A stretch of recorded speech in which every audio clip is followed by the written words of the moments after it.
अपने सबके मिथिला संस्कार पर स्वागत करे छी। एकटा समदान दै छी से सुनु।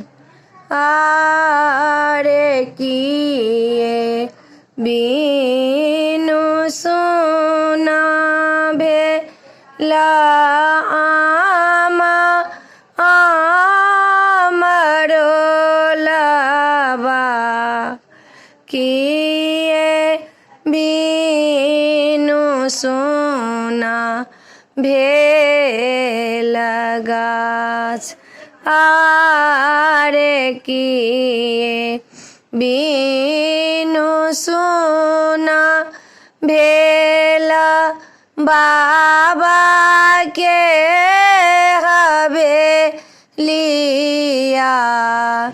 किए बीनु रहलो न जाय आरे फर बीनु सोना भेल आमा आमरो लाबा पात बीनु सोना भेल गाछ आरे धिया बीनु सोना भेल बाबा के हवेलिया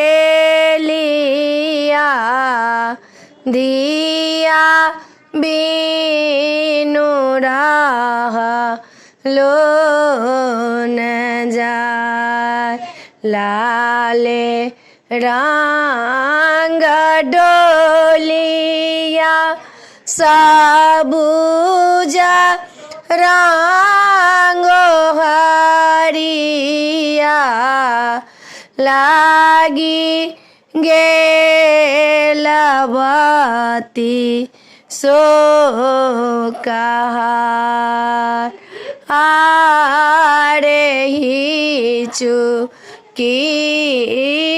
चुकी रोबे भैया हमारा आई बहिन सासुर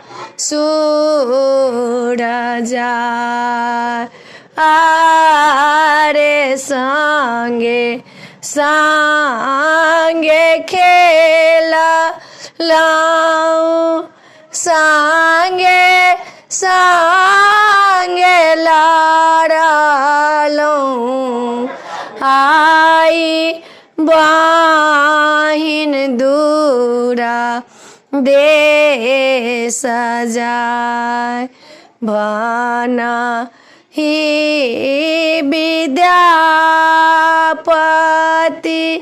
सुनो माँ कौशल्या सबके बेटी सासुर जाय। वीडियो में अच्छा लगा अपने के गीत निक लागत समदान तो चैनल के सब्सक्राइब करो, लाइक करो नहीं बिसरबे, कहो के नहीं बिसरबे। जय मिथिला, जय माता जी।